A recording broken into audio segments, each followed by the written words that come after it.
The human story might just be beginning, but there are various threats to our continued existence. Some of these have been around forever, such as asteroid impacts, but some of them are threats of our own making, such as nuclear war. You put the odds at 1 in 6 that in this century we do incur the existential risk and humanity fails to live beyond this century. Have the last few years made you more or less worried about this? So another possibility is what gets called gradual disempowerment. Suppose the AI systems never violate our rights, maintain sufficient control over them, they don't break the law, but they're more successful than us over time at doing all the kinds of jobs that we do. Even if we get richer through trade with these systems, a higher and higher share of the wealth eventually accumulates in AI hands.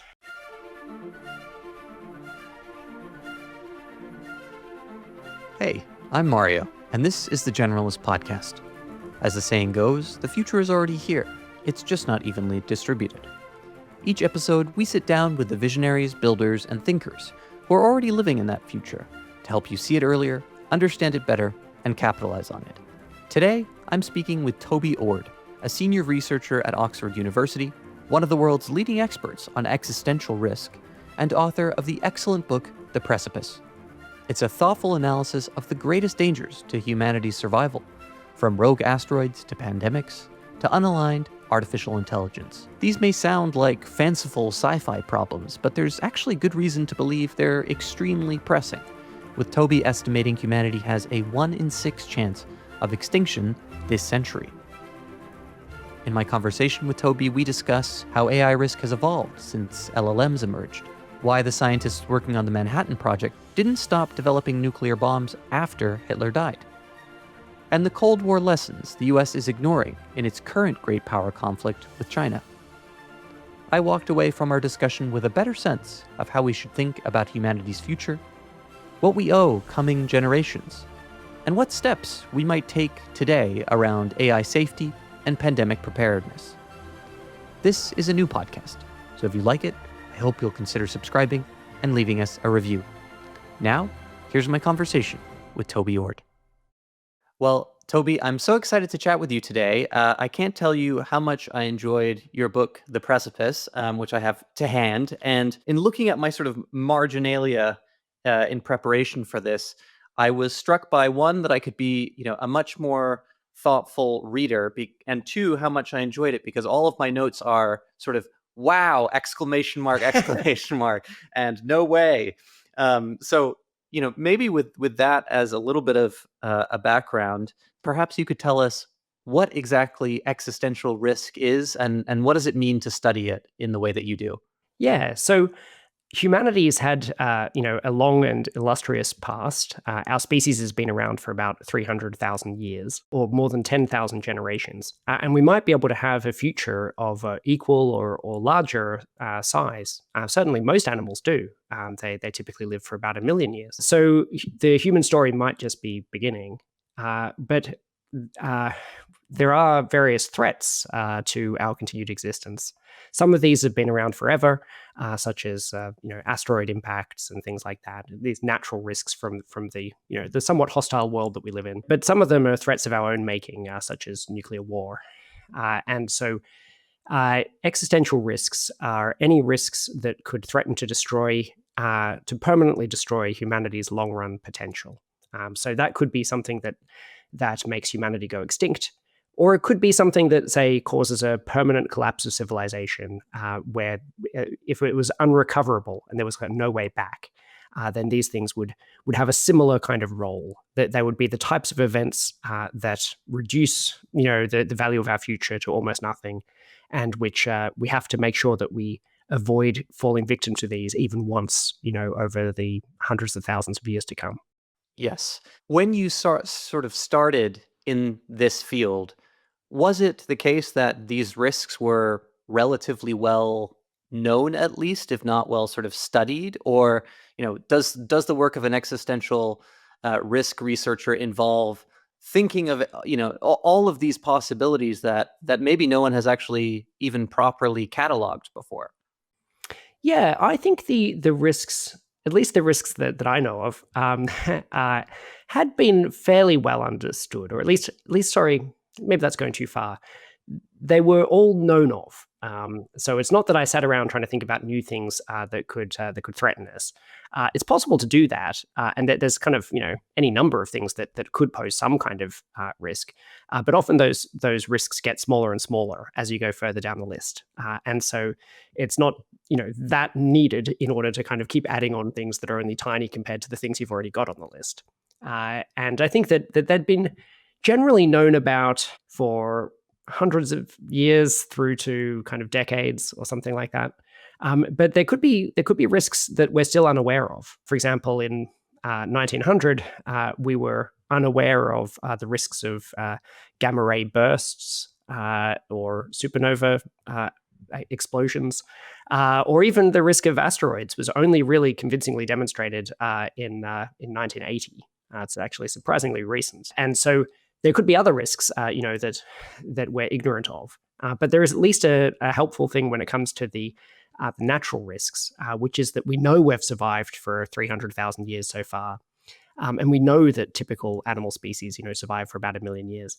So it can't be the case that the risks are kind of much higher than that. So ultimately, the risk from natural events has to be something like 1 in 1 million per year or lower. Fascinating. We'll get into some of those risks in greater detail, especially some of those that are particularly relevant these days. But I'm curious, more on your journey. You studied sort of computer science in Melbourne. How does one go from perhaps a future software engineer to spending their lives focused on the far future, on risk, on these sorts of questions? I guess one thing they have in common is I was probably always going to be an academic, and so in computer science I was interested in the kind of theoretical side of computer science. Oh, interesting. Including very much in artificial intelligence, which has turned out to be useful for me now. No kidding. I guess I was drawn to these questions about really zooming out and looking at the big picture of humanity's future.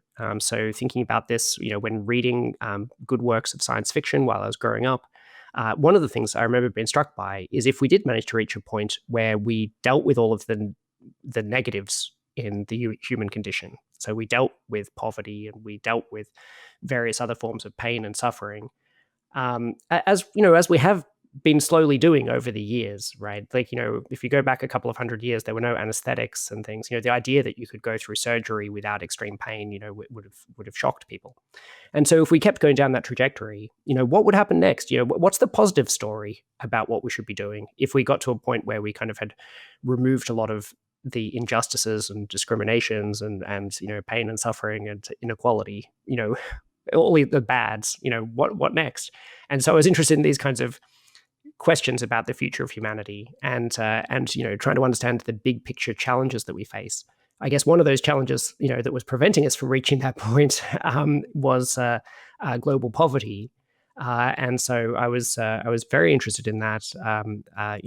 Since I was an undergraduate studying computer science in Melbourne, and had just decided, since individuals could do so much to make a difference, that I would kind of make that part of my life, and I've continued to do so, and that led me to found this organization, Giving What We Can, where people make a pledge to give at least a tenth of their income over their lives to the most effective charities, trying to help others, be they people or animals. Yeah, it's often turned out that the things that are some of the biggest challenges facing humanity are also some of the ones where we can kind of get the most leverage on them. So we kind of get the most bang for your buck, in terms of if you're going to donate, say, £1,000, where you can do some of the most good with it.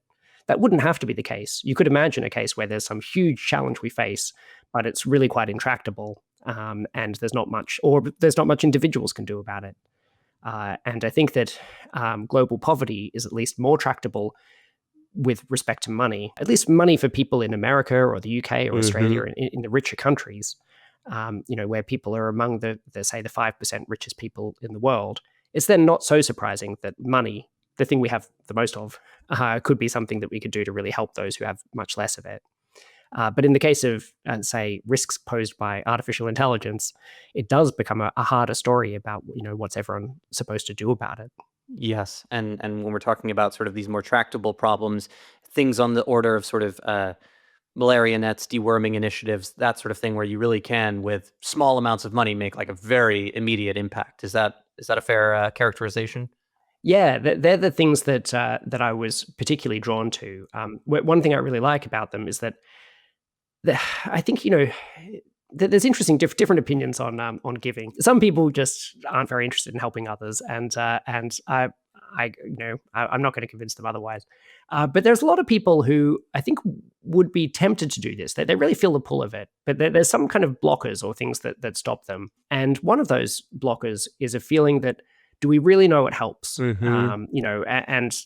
So where you want to find something that's got the kind of most robust evidence behind it, to then say, well, to the extent to which you really just want to make sure that you make a difference, here's something you can do that is very likely to do so. And so I was, particularly interested in those cases, as well as the possibility of more speculative things for people who are willing to go a bit more out on a limb, and, for example, fund some new technology that could help people in poor countries, but maybe it will never pan out. Maybe they can do even better than these tried and true things. But at least the tried and true things can create a nice kind of baseline for the idea of, should you keep the money in your pocket and spend it on yourself? At least if it's some kind of skepticism about whether it will make a difference, then finding those reliable things is very useful. Yes, also important to get into the sort of mode of talking about these things. I think another blocker is that people feel, they shouldn't mention it, or they're inviting too much attention. But actually, by signaling it, what you do, you sort of normalize that for a lot of other people. And yeah, so I'm glad we're talking about it up top. I'm certainly not at the 10% rate, but I'm a recurring donator to Give Well, with the idea that I can't count on my empathy to spike with enough regularity that I remember to do it. So I may as well just, sort of put it on autopilot. But anyway, that's a really, yeah, I'm glad we sort of got into that. And that sort of led you into some of these questions, and studying with, one of the most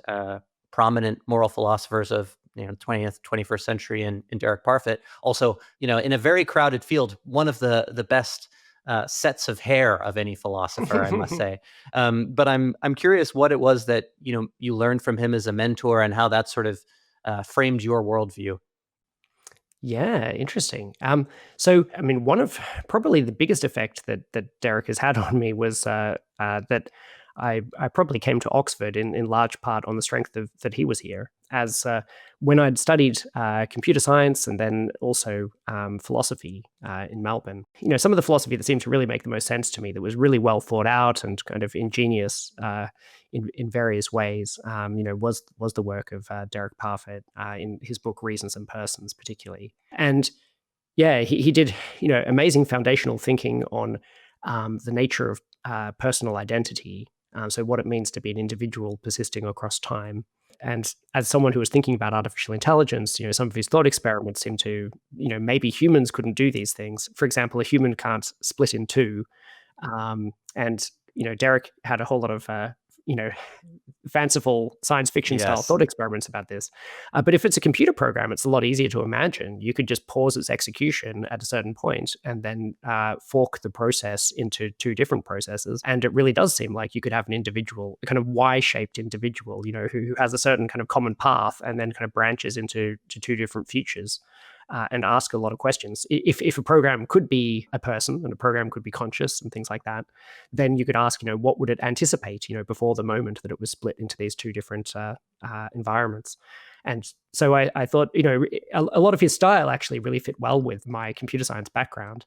Despite the fact that he saw himself as a very non-mathematical and non-technical person, and he tried to avoid any maths in any of his writing, which I found remarkable because it was, in some sense, it was so mathematical Wow. already. It had this real clarity of the logic. But yeah, and he also, I enjoyed some hobbies with him as well. He was a prolific photographer, and took these just breathtaking photographs, particularly in St. Petersburg in the snow and Venice in the mist. So I enjoyed talking photography with him as well. Oh, amazing! I'll have to try and find those. I'm sure they're somewhere. One of the things that Derek Parfit was so famous for, as well as sort of the concept of identity, is sort of the idea of caring about these future persons, the people that that come next. And that's Mhm. obviously such an important part of thinking about existential risk. Perhaps you can, give us a little précis on that concept and how it factors into this topic. Yeah. So kind of a couple of areas, related areas that Derek worked on were to do with what's called population ethics, which is a lot of our ethical questions concern individuals who are all alive at the time when the choice is made. For example, we're trying to work out whether to extend one person's life versus extending a different person's life with scarce medical treatment. Ultimately, though, in almost all standard moral cases, like whether to tell a lie or something like that, the person who would be lied to is someone who already exists. But a lot of the questions we make, particularly at the societal level, concern changes to the people who will ever come to live. And so that could be because, for example, if there is a risk of extinction, then there won't be people in future generations. So those people will never be born, and those lives will never exist at all. And so there's a question about how to value that or think about it. Is that, do we lose the entire value of those lives? So kind of taking them from what they would have been down to zero, or is it something different that we do? Maybe it's not as bad to have someone never exist at all compared to if they died when they were an infant. There's a lot of different ways of thinking about this, Yes. and so Derek Parfit really opened up this, helped ask the right kinds of questions, and then sketch some of the challenges with trying to answer them. He also, though, somewhat separately, but it goes together well. He was interested in the idea about actions that could have benefits over very long time frames. So when it comes to economists, they often do something called discounting, where they try to, in order to understand the value of actions that have effects at different times, they use a mathematical technique in order to say that the effects they have at times further into the future matter less. And in some cases, this totally makes sense. So, for example, if there's going to be inflation, then Mm, getting a dollar in 20 years' time won't be worth as much as a dollar now. yes. Or if you're going to be richer in 20 years' time than you are now, maybe you're a student, and in 20 years' time you'll be kind of high up in some career. Then a dollar will, even inflation adjusted, will be worth more to you now when you're poorer. So obviously you want to adjust for those things, but most people, including economists, go one step further and assume that actually intrinsic value itself, once you've adjusted for all of that, is just worth less if it happens later in time. And Derek Parfit, and in fact most philosophers ultimately, rejected this. And so Derek Parfit has nice thought experiments on this. So there's one where if you imagine hiking on a trail and accidentally breaking a glass bottle when you're having a picnic. And then the shards of glass, you're deciding whether to pick them up and take them with you or to just leave them there. And suppose if you left them there, you knew that they would injure a child's foot.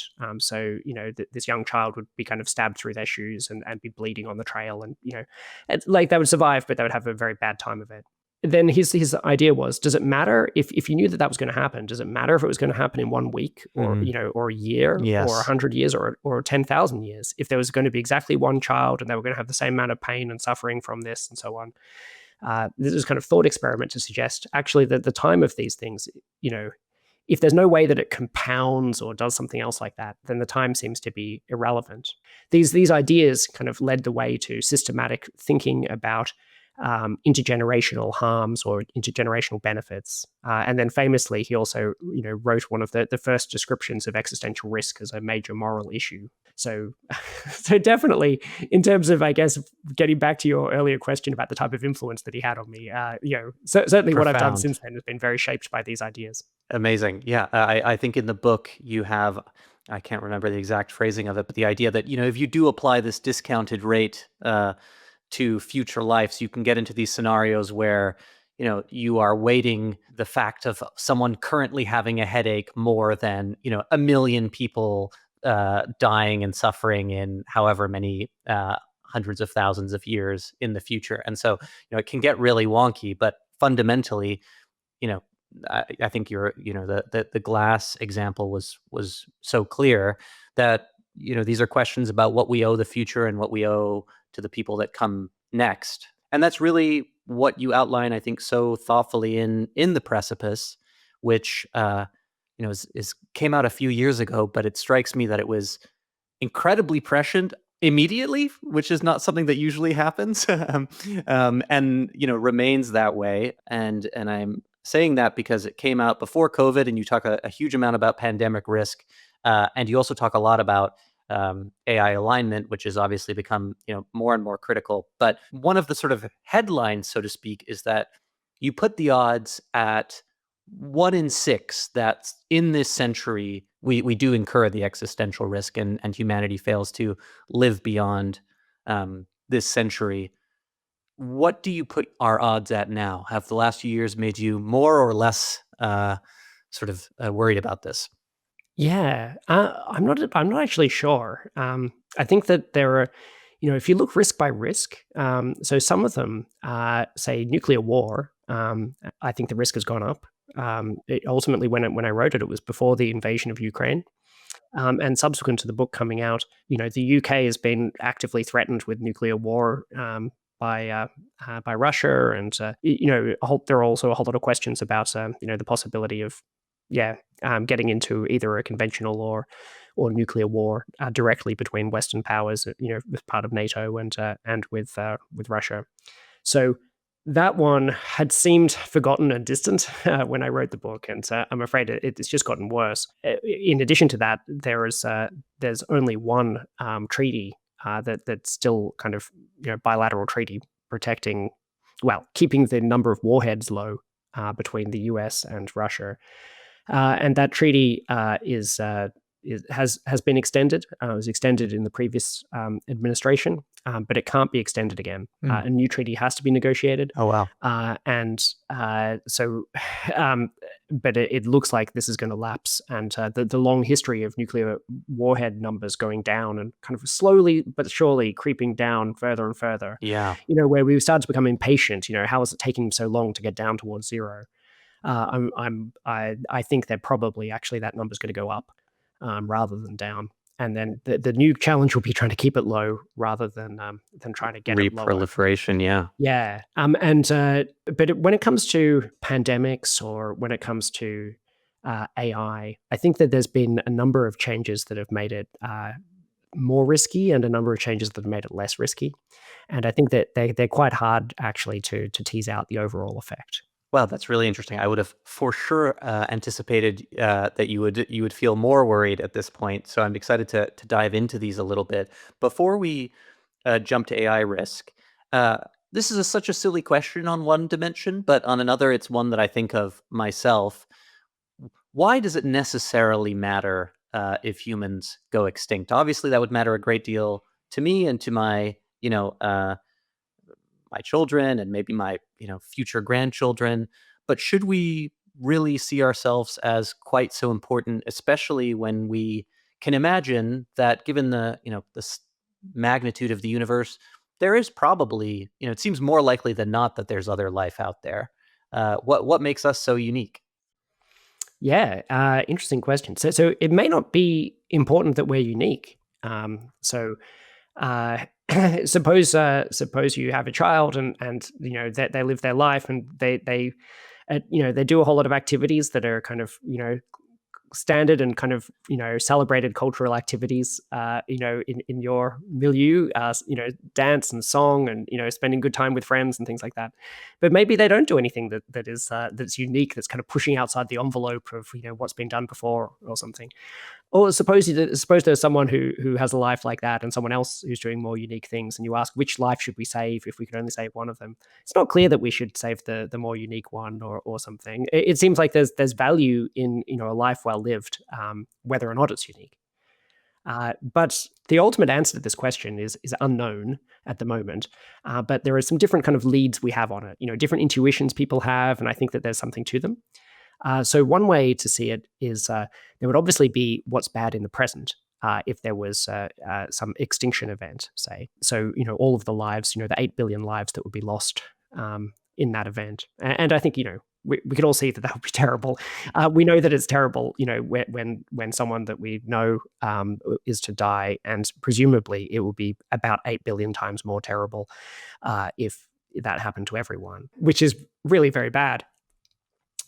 But I set that aside because that bit's fairly obvious. Then there's also the everything that we would lose. So if you think about the future and all of the generations who could have come to pass, say that the next 700,000 years of humanity, if we get our kind of average amount of time, and all of the hopes and joys of all of the people who would have lived across 20,000 more generations of people, and all of the art and achievements that they would have made over that time, the kind of fruition of the potential of humanity, as we kind of evolve over that time. So all of that would be lost. So that's a kind of view based on the future. So now we've got the past. Sorry, we've got the present. What happens in the present and what happens in the future, and that one gets into population ethics, the future bit. There's this question about exactly how should we conceive of that kind of loss of something that never was. But there's also kind of reasons rooted in the past. So we've had more than 10,000 generations of people before us who've built up this complex world that we live in, passing down their improved knowledge over time until almost everything I can see in this room around me is not a natural item. Whether it's technological, in the sense of kind of what we say technological today, or something even like a drinking glass, which is still a technological artifact. It took us many thousands of years before we could develop glass blowing and so forth. Or woven textiles and so forth. There's been this intergenerational cooperation where our society would be impossible without this partnership of generations. And then if our generation were to drop the baton and be the one who kind of failed to pass that on and to kind of continue to improve this for the future, it seems like in some sense we might owe it to the past to be part of this cooperation. It's one of these pay it forward type situations where there's nothing we can do to help our ancient ancestors, but maybe the right role that we're trying to play in this cooperation is this paying it forward. So it might be this real dereliction of our responsibilities. On top of all of that, it kind of comes to the questions that you were mentioning, which is that it may be that there's as well as the present, the future, and the past, it may be that there's some additional kind of cosmic significance to humanity, where it may be that the Earth is the only place in the universe where there is life, or the only place where there is consciousness, or the only place where there are beings that are moral agents. So beings that act systematically to steer the world towards what is good or what is right, in a way that maybe even if there were no humans, but there were other mammals, maybe they would morally matter, but they wouldn't be trying to move the world towards better situations.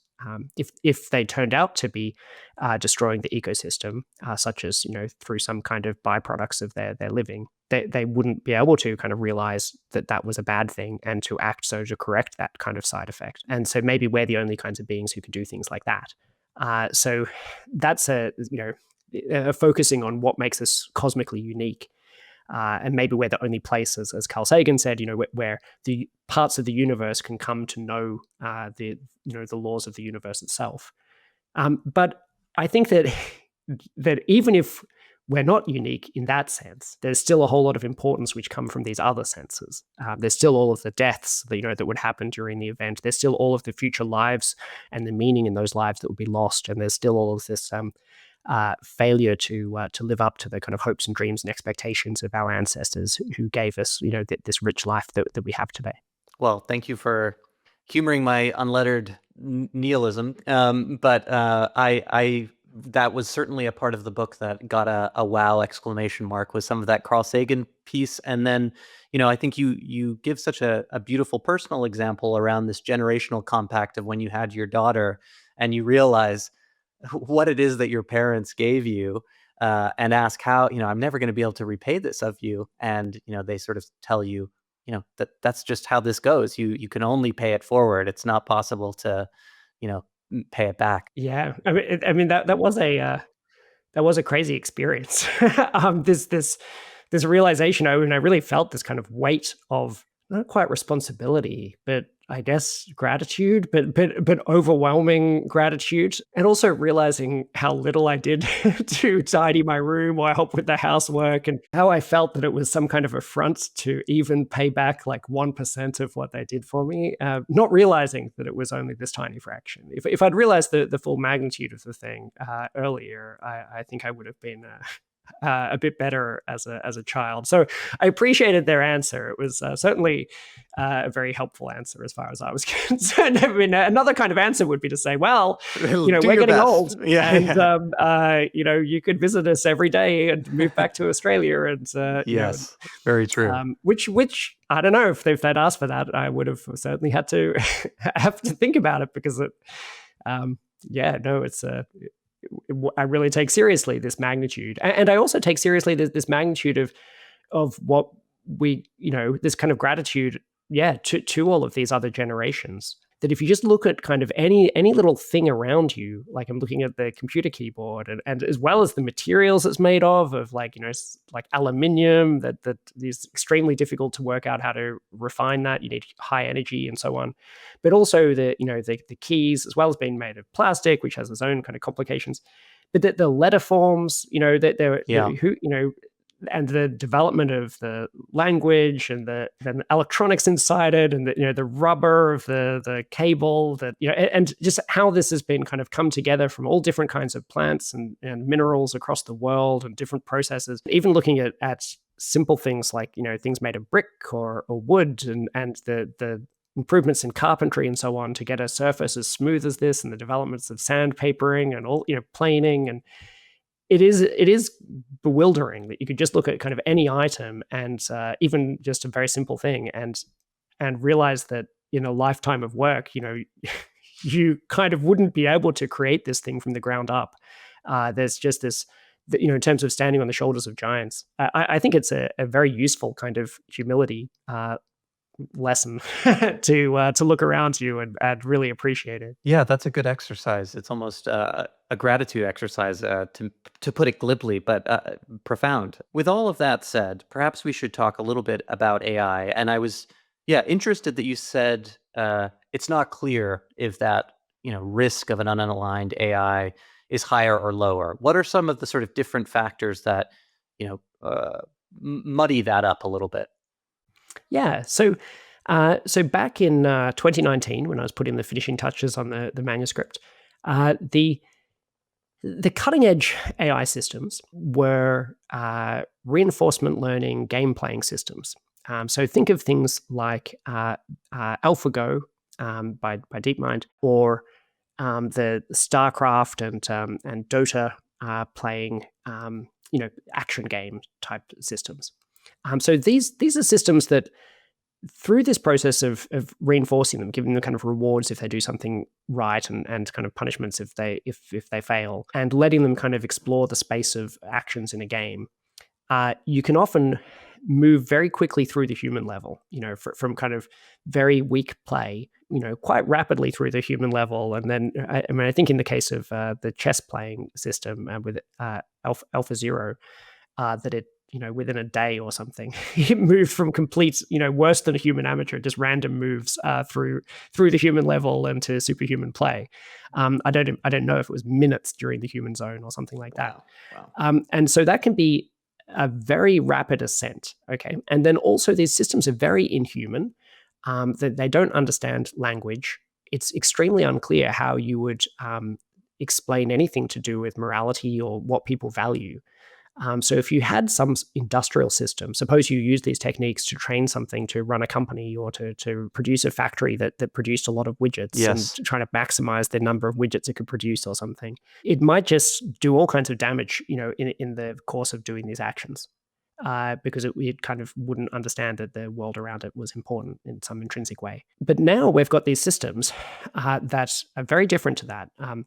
Here are like four key differences. So one is that these large language models are trained based on human data, on a huge amount of human data. So about 10 trillion words of human data. And they have read pretty much every book and every paper So that they know a lot of moral philosophy. If you ask them about the details of population ethics or various abstruse things, they can give pretty good answers to them all. And as Stuart Russell pointed out, pretty much every work of fiction is just in every page, there's some human judging some other human's behavior, and whether it was found inadequate or not, and why. And so, they've witnessed a whole lot of these kinds of statements, so that they would understand if the AI were to take certain kinds of actions, whether humans would judge it as good or bad, or perhaps whether it would be ambiguous. And there's just this vast wealth of information they have access to about that, so that the information is in there, which is good. Also, if you train on human data, and the pre-training phase of these AI systems, the first phase, is this next token prediction. So you look at a whole lot of words and you try to say what's the next word that's going to come up. And that's ultimately a form of imitation learning, where it's learning to kind of pick the kinds of words a human would pick next. And that fundamentally pulls you towards the human level, the human range of behaviors, rather than doing some kind of bizarre set of behaviors that are totally different to us. So unlike things that might kind of just zip through the human level and then overpower us very suddenly, this is something that has had very rapid improvements, but pulling towards the human level, which is nice. So it might at least spend some time there before we apply additional techniques and allow it to kind of take off again beyond the human range. And then also these things are fundamentally not agents. So a raw large language model is just one of these next token prediction things. Once we do additional, what's called post-training, so additional stages of training, such as reinforcement learning from human feedback, where we get them to produce some different answers, and then we mark the answers and tell them which one we liked and which one we didn't. That helps teach them how to follow instructions and things like that. And at that point, they are in some sense are like some kind of minor agents, because they're not just pure imitators at that point. But there's still much more like simple one-step, things that don't do a whole lot of planning. They're not planning kind of, 18 moves ahead or something like that. So you've got these systems they're more like oracles than they are like agents. They're more like just things that you ask it a question, it gives you the answer. And so they could be much safer. They can avoid these types of cases where there's a subtle misalignment, and then it goes off by its own, and amasses a lot of power, and potentially works out how to get humans out of the way. And then even then, also the AI systems are generally very inscrutable. It's very hard to understand what they're thinking. But there have been quite good developments in interpretability of the neural net weights. And on top of that, when we build reasoning systems out of LLMs, by default, they reason in natural language, like in English. So you can kind of see what they're thinking. So they're just like, a whole lot of ways in which the technology is less scary. It doesn't fundamentally start with goals. It doesn't start with long-term planning. It knows a lot about human morality, even if it's not necessarily influenced by it. And so the step is then to how to turn that knowledge into something that guides it. But that's a way in which the technology that we've been given, that was somewhat difficult for anyone to anticipate, 5 or 10 years ago, has turned out to make alignment a bit easier as a problem compared to what it could have been. That is really interesting. I've obviously, as a tech writer and someone involved in the venture capital ecosystem, followed a lot of this, but I think the way that you just framed that up so crisply was really clear. It's this sort of reinforcement learning style where you have really unpredictable behavior that doesn't have the context of the world around it and isn't born in a human mind in some way. And then this, the rise of LLMs has more of this context and more of that human style of thinking. This episode is brought to you by Brex. Fred Adler, the influential venture capitalist of the 1970s, was known for displaying decorative pillows in his office that featured a signature business philosophy: corporate happiness is positive cash flow. In today's post-SERP environment, Adler's wisdom feels particularly relevant, as founders need to make every dollar work harder. That's exactly what Brex delivers. Their modern finance platform was built specifically for startups like yours and designed to help extend your runway when capital efficiency matters most. With Brex, You get global corporate cards with up to 20x higher credit limits and no personal guarantee required. Their banking solution has no minimums and no transaction fees, while letting you earn high yield from day one with same-day liquidity. Best of all, Brex knows you were born to build, not juggle spreadsheets and finance tools. Their AI-powered platform brings cards, banking, expense management, and travel all in one place. It's simple, scalable, and designed to get you back to what you do best: building. More than 30,000 companies, including 1 in 3 US venture-backed startups, trust Brex to help make every dollar count toward their mission. Join them at brex.com/Mario. Given that sort of evolution over the past few years, where do you see the sort of biggest risks remaining? Is it that there's some new paradigm that shifts things back in a frightening direction? I could also imagine that simply extrapolating from this point could create significant issues. Maybe not existential. I don't know, but yeah, what should we be paying most attention to? Yeah, so I think it's a good question. And even in the case of alignment risk, it's not clear that it's gone down. So I said the technology is in some sense better, but maybe the world around the technology is worse. So we'd had a certain amount of racing between different AI labs, even back 5 to 10 years ago. But that really went up a notch once Microsoft and Google got involved.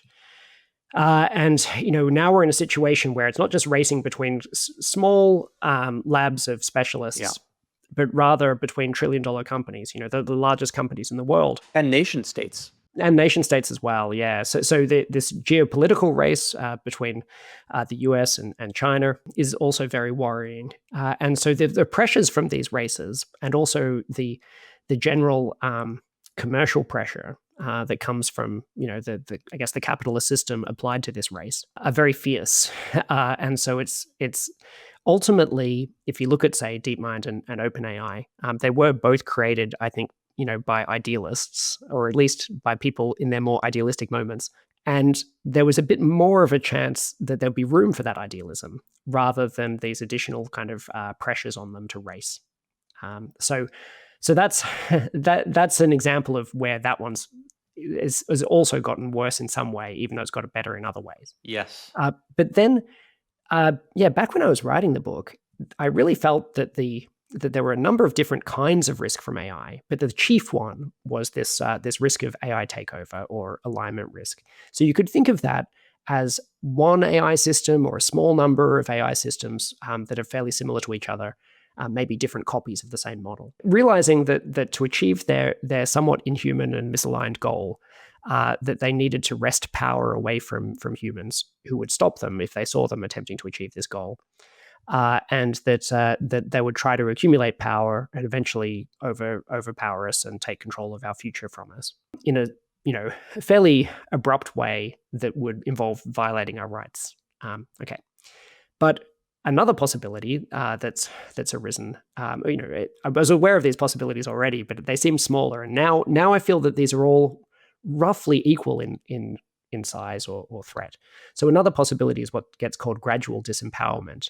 And I think of this as a case of, suppose the AI systems never violate our rights, that we maintain sufficient control over them, that they don't break the law, but they're more successful than us over time at doing all the kinds of jobs that we do, which often uses the definition of artificial general intelligence. If that's the case, we should expect that over time, even if we get richer through trade with these systems, that a higher and higher share of the wealth eventually accumulates in AI hands.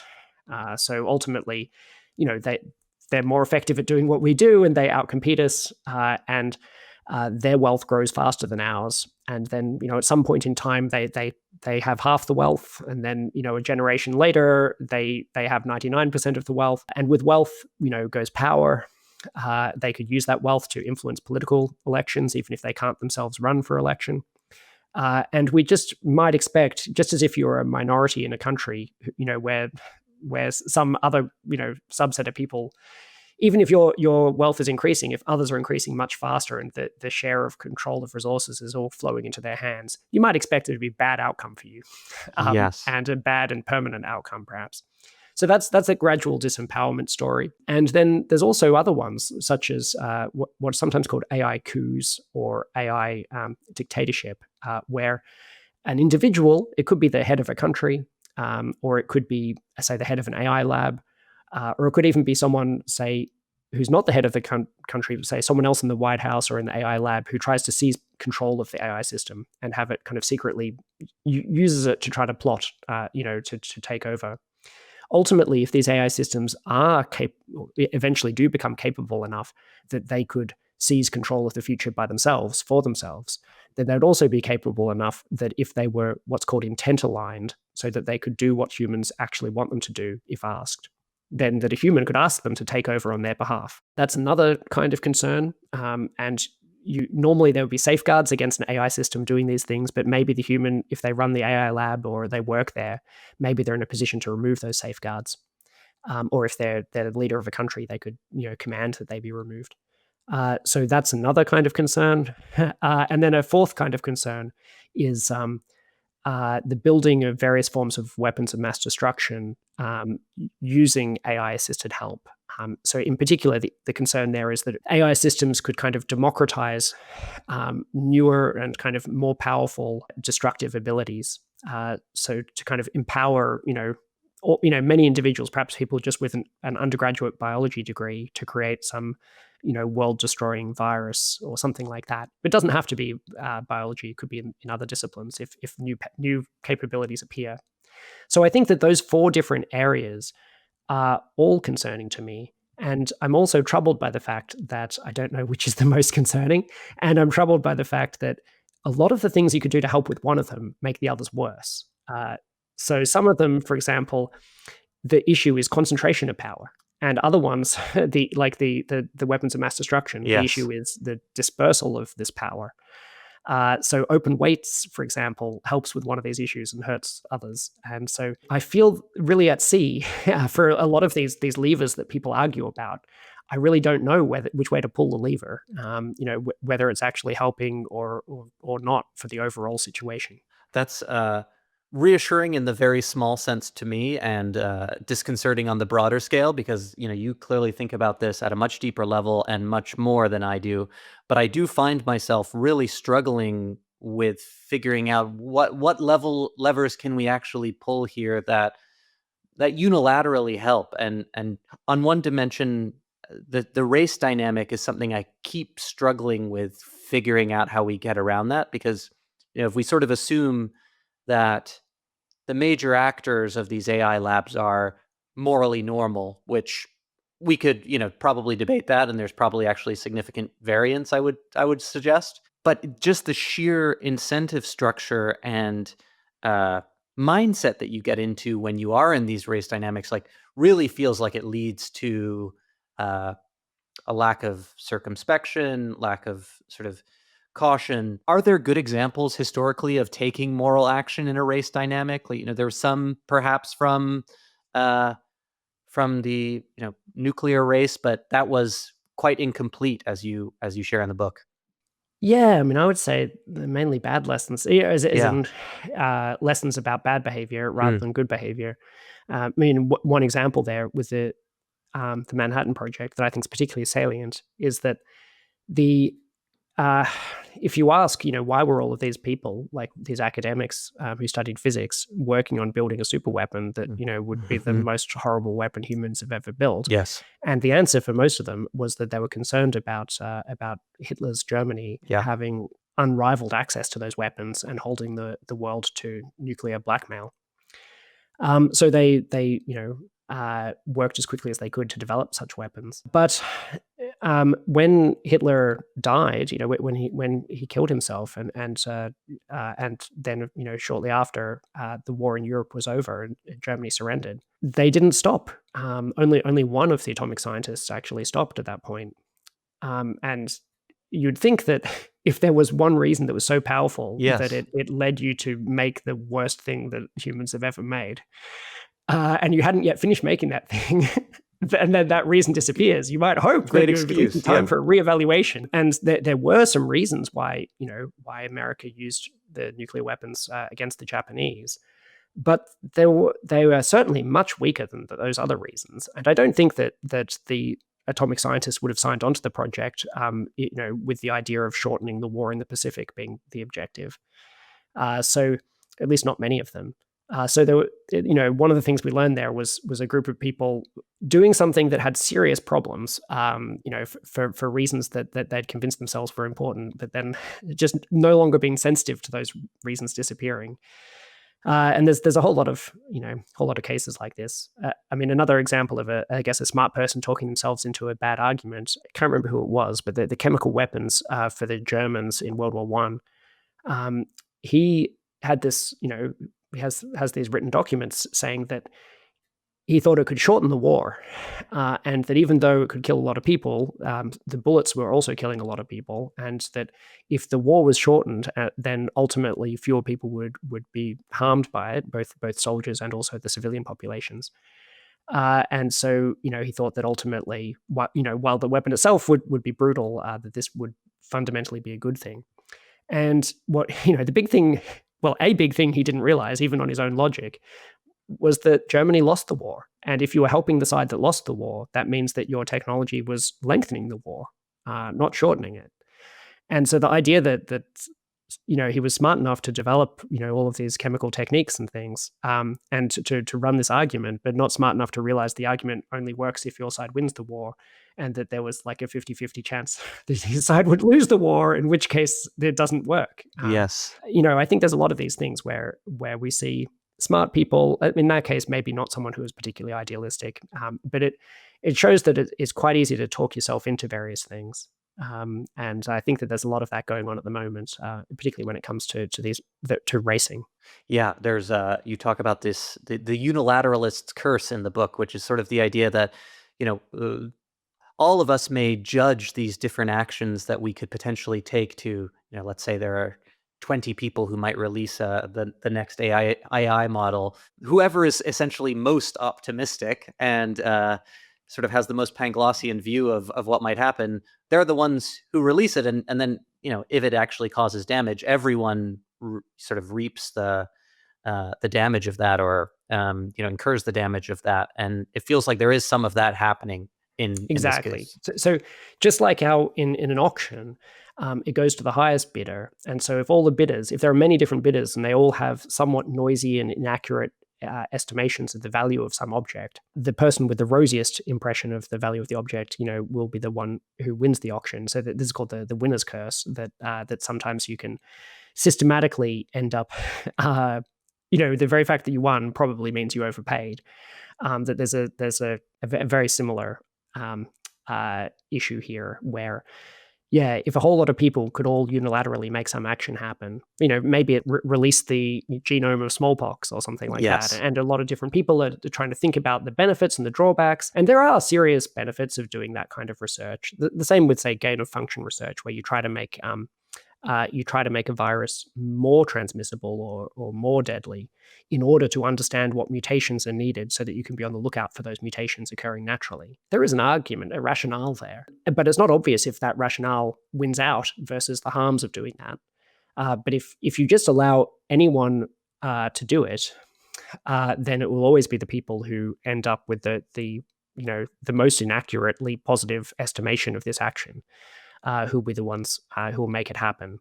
And so this is an interesting form of coordination problem. And that there are ways around it. For example, you could get together with other group of people who could all unilaterally make something happen. So say all the other people who could be releasing a model like this. And you could say, let's have a vote. And if you just take the vote ends up reflecting the median estimate, the middle estimate, if you do a majority vote. And so that actually almost completely resolves the problem if you can do it. In the case of a model release, it could run into antitrust issues if there's an issue of collusion to slow down a technology.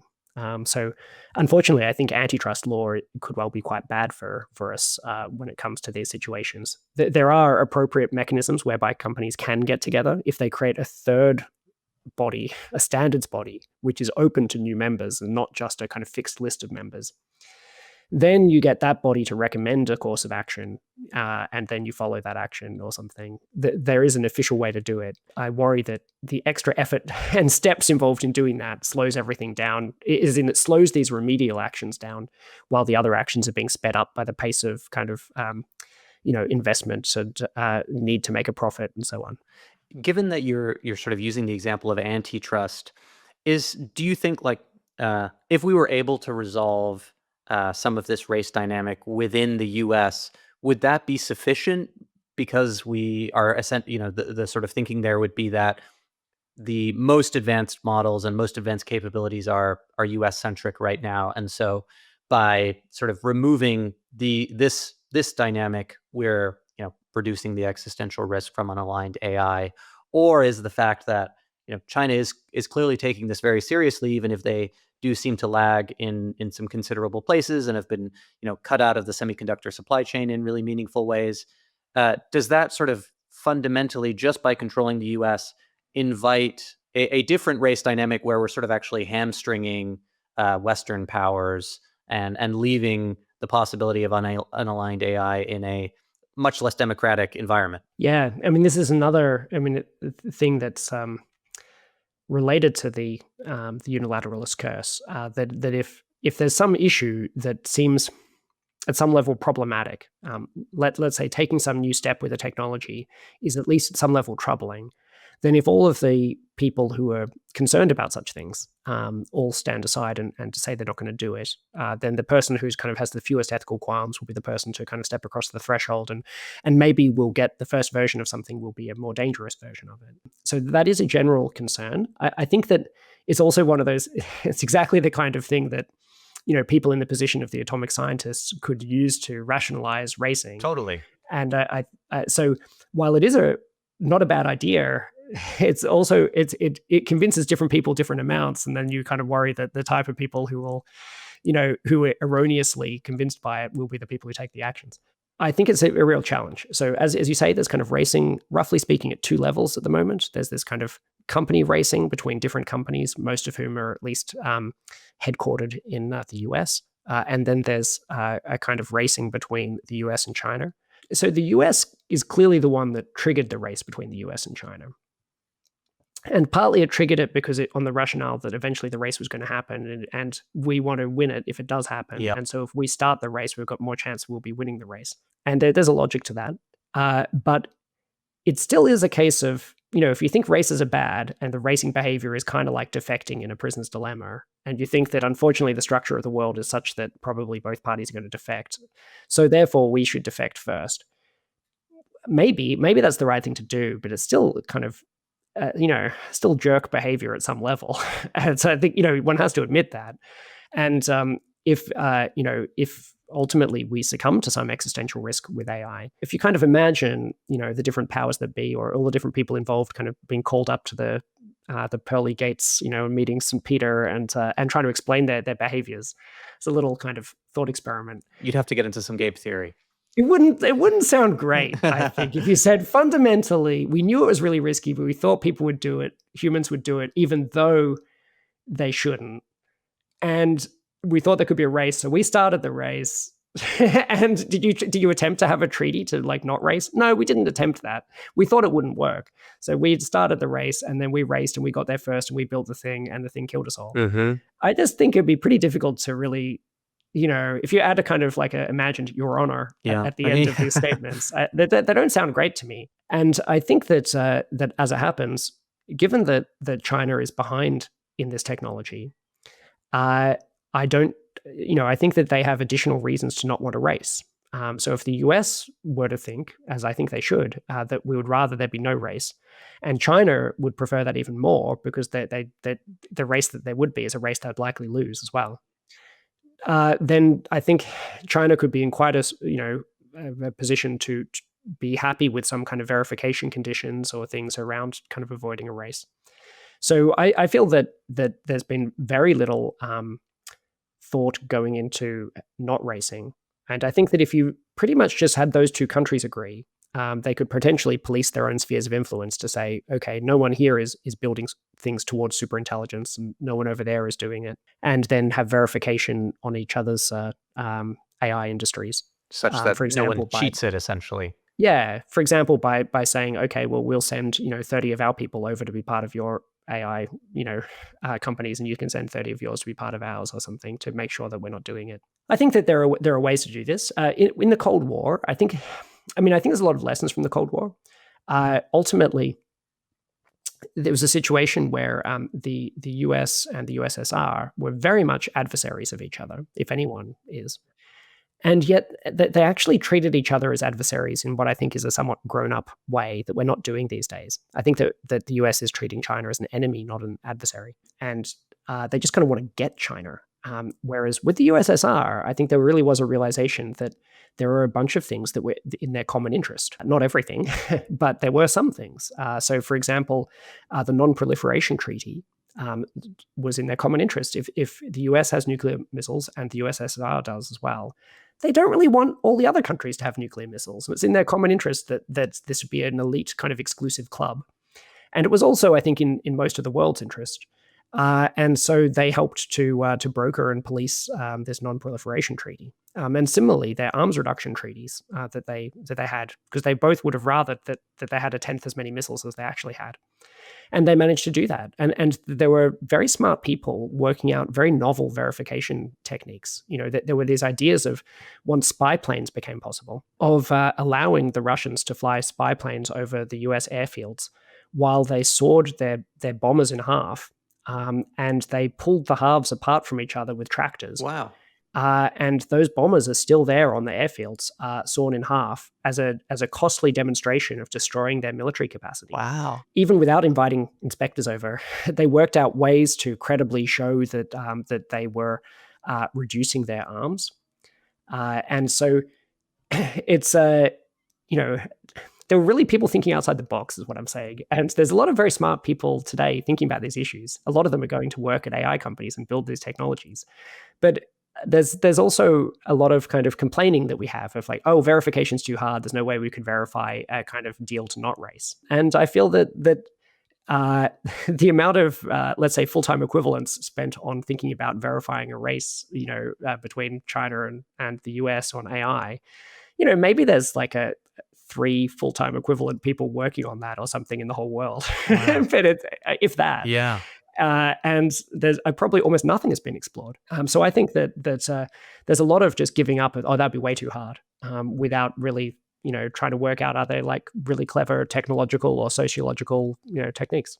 That's really interesting. I want to touch on one of the other areas briefly that you talk about in your book, which was the extremely prescient and immediately prescient part, which was pandemic risk. You mentioned gain of function research and sort of thought through the trade-offs there. What have been the lessons of COVID that you take from that kind of research in general, and how risky it is? And more broadly, did COVID make us more prepared in some ways for what comes next, or have we really not taken almost anything from it? So one thing it did was that, like, when I was writing the book, I was certainly concerned that people were just not going to take threats to humanity's entire future seriously. That there was a feeling that, I don't know, that there was a time when these things were possible, and that time was in the past. Yes. Maybe in the case of pandemics, a feeling that oh, sure, there was this 1918 flu that I've heard of, and there was the Black Death, I guess, but that was medieval. And technology's advanced so much since then, and we do so much, in our hospitals. We understand the germ theory of disease and all of these things, and so we're doing much better at this, and so it's not a risk. And COVID certainly reminded us that we're still at risk, and that for all of our technologies, in some ways, we're just as vulnerable as we were before. So when it comes to dealing with individual infections and trying to save someone's life in the hospital, we're much better at that. But overall, when it comes to the spread of disease, because the aeroplanes that we've invented and things, the cities that we've built and the public transport systems and so on are so efficient at just spreading this disease around. A lot of our technologies make it worse at a similar pace to the way that our protective technologies make it better. And it's not obvious at all that we're actually more protected overall when it comes to pandemics. So that's it's helped give us some of that kind of reminder, and also it also was this feeling. I think that when it started, right, there was this thing where you're like, hang on, what? Is it going to be the case that everyone in my country is going to be at home in their house, like, and Yes. that the streets are just empty for days? Days. I mean, months. Yeah. Is it a school's going to shut down? And there was this feeling of like, should that even happen? And in general, I think for people who'd lived through, say, the Blitz in London, that really shaped their view, and they felt, oh well, we're not even allowed to have lights on at night or something, and they've been aware that the space of ways of living could be quite different, and the space of kind of big things that could happen could be quite big. Ultimately, COVID was probably this biggest world event since World War II. Yes. I feel like there's this kind of level of what's the biggest change to life that you can imagine is set by the biggest one you've lived through so far. And so at least it's helped raise the ceiling on what we can imagine could be required of us, and how different life could be. So that's been somewhat useful for kind of letting people imagine more. I mean, also, I guess in terms of political trends and political populism, as a rise of this movement and so on. If you lived from through the 90s and the 2000s, and it had really felt like we were in some really stable era of some sort. Yes. And then, we've come out the end of that. And that took quite a while to learn those lessons and to kind of realize that, at least for someone in my age, that the kind of world the only world I'd known as an adult, could be kind of coming to an end as a geopolitical order or something like that. It's helpful to take that wider view. And COVID has helped us do that. So in some ways, it's helped us kind of realize that for other threats as well. It was thought by almost everyone that there would be what's called a panic neglect cycle, where having been hit hard with something, that you overreact, and that the governments would do more than they should. Either they'd spend more money, or they would kind of like inhibit freedoms too much or something like that to react against this thing. And then that would slowly fade away until it was too little. But that hasn't happened. We actually didn't get the panic phase of that. And by the time everyone had reopened after COVID, I think people were just so sick of it that they didn't even want to talk about funding these bills, to spend even a tiny fraction of the amount of money that we were cost, or the amount of damage that was caused by COVID, to prevent future such things happening.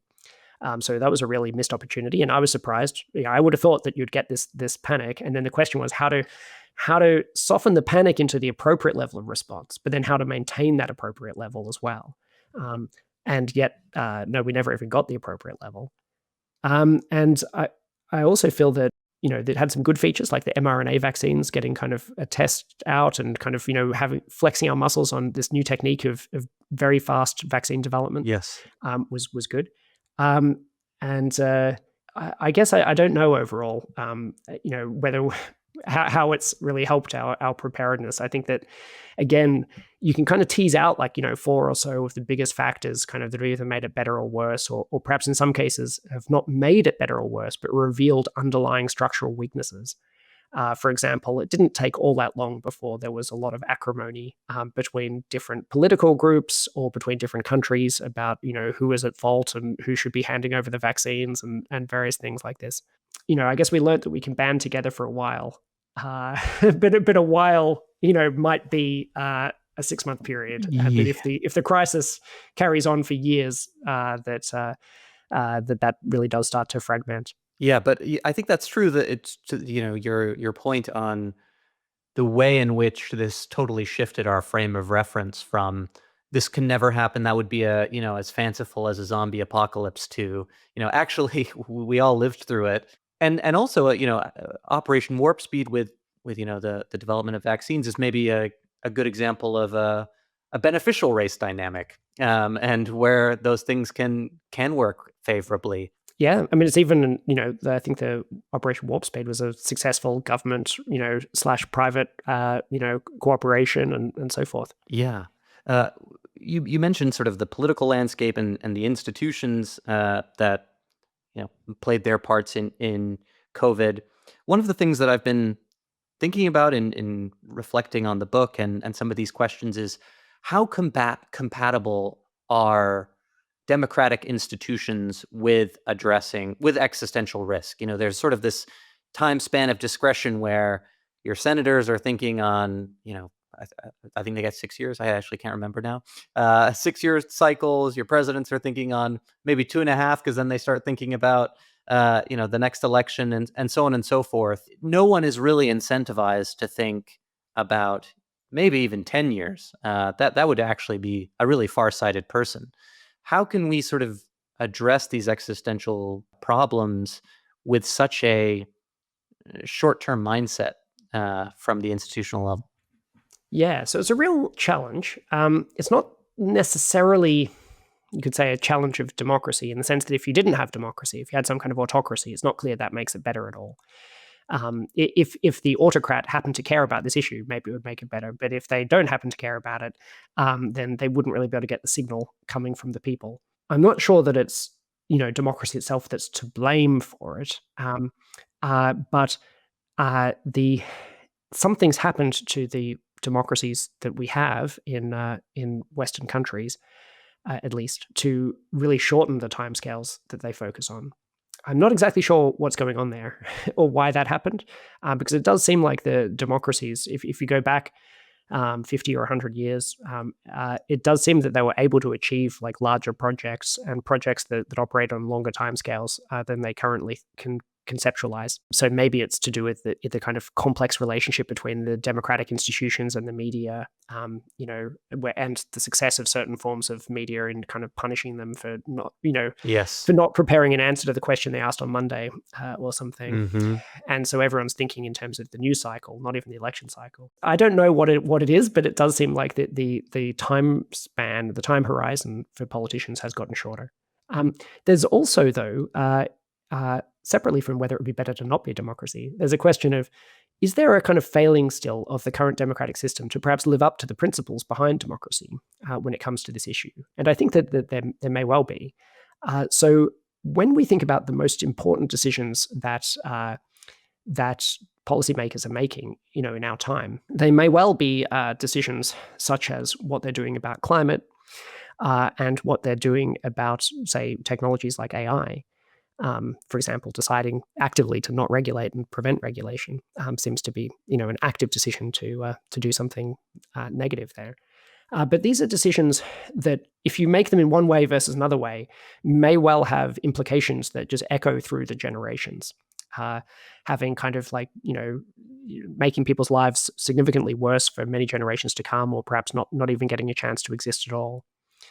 And so I think that there's this issue that most of the stakeholders, or like or the people who are affected by it, don't have representation in that decision, because they're people of future generations. And so, and in some cases, we can also predictably work out which way they would vote. They would vote for doing more action against climate change, yes, for example. Mm-hmm. And so it's not even just that there's this kind of unknowability, so we couldn't possibly factor it in. And so there's a kind of constituency or stakeholder group that is just not getting the franchise. Yeah, that's really interesting. Huh. It's somewhat similar to questions about people of different races or sexes, or landholders versus non-landholders, and other types of issues in democracy of extending the franchise. And so I think that there are potentially things that a democracy could do about that. For example, in the UK system, where we have the House of Commons, with which is a bit like the House of Representatives in the US. We also have the House of Lords, which is an appointed body, sometimes some of whom are appointed by the Prime Minister, some of whom are appointed as the kind of good and great of society, former heads of the Royal Society and things like that. And it would be possible to appoint a group of lords to represent future generations, or you could do it in other ways. You could have a citizens' assembly, for example, representing future generations. And I think that experimenting with tweaks to the current understanding of democracy to deal with the fact that now so many of our choices, our most important choices, could be affecting all of these stakeholders who don't have representation. The idea of kind of no taxation without representation, kind of foundational to the American ideas of democracy.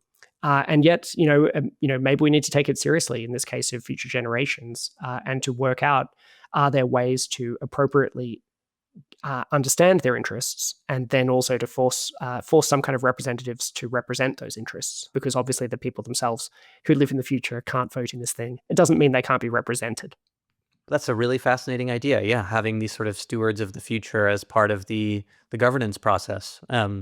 Or even if it seems to be too impractical, to at least set it as an ideal, to say, oh, Yeah, if only we yeah. could do this, that would be great. Unfortunately, we can't, or something. But it seems at the moment it's people don't even think about it or don't realize that maybe there are things we could do about it. Yeah, there's sort of the implication that people suspect or sort of hope that politicians are thinking about the future, but I think the reality is that that is, as you said, has sort of long since gone. Yeah, so that's a nice way to at least consider it. And we like to sort of end episodes with a few sort of more abstract, thought experimenty type of questions. So, with that in mind, if you had unlimited resources and no operational constraints, what experiment would you like to run? I think I have no idea. Oh wow, great. Okay, that's Uh, Apologies. no, this is a sign that you're you wouldn't want to go off on a wild experiment without thinking it through, which makes sense given your background. I guess that's part of it. There's a there's a famous comment from Carl Sagan when he was asked about, are you really sure about nuclear winter? How could you know? The experiments never happened. And he said, it's unfortunate, that we have only one Earth. We have no spare Earths to destroy in some kind of experimental laboratory in order to determine the exact reliability of this theory. So if we had unlimited resources, we could have those spare Earths to destroy in order to find out what these risks actually are. But unfortunately, that sounds like the kind of experiment that's probably ethically a no-go regardless. Yes, that's right. That makes sense. Well, let's try this one. If you had the power to assign a book to everyone on Earth to read and understand, what book might you choose? I might choose Practical Ethics by Peter Singer as a book that's it's a really good kind of no-nonsense approach to thinking about ethics. It really helps show how to kind of reason about all kinds of issues with an open mind, not assuming that our current kind of ethical intuitions are the be-all and end-all. And I think it's a good example of that kind of thought. Is there a sort of a particular framework or sort of lesson that you particularly reflect on from that book from Singer? I imagine he's a major influence of yours. Yeah, he is. Probably just really what I said then of the fact that he, just kind of models this kind of really open inquiry into moral matters. Derek Parfit mentions that ultimately there's been only really a couple of generations in which people have made what he calls non-religious ethics their life's work. So if you look at the whole history of philosophy, almost all discussion about ethics had been within a religious context, where the set of possible answers always had to kind of align to what had already been thought thousands of years earlier. But people trying to separately from that to try to understand these questions, there'd only been a couple of people in the whole history of philosophy, and then there'd only been a very short time since it became more widespread, and so. He saw that as a reason to be very optimistic about the possibility that we'll make some substantial moral progress. Huh, fascinating. What tradition or practice from either another culture or time period do you think we should widely adopt? I think I don't know enough about particular time periods. This is the problem about being an academic and wanting to not just make something up. But I do feel that something that involves more gratitude to our ancestors. I think would be particularly important. I know that there are many cultures that have more gratitude to our ancestors than Western cultures, which have almost none. But I'm not sure exactly who we should be copying it from. But I would love to see more of that.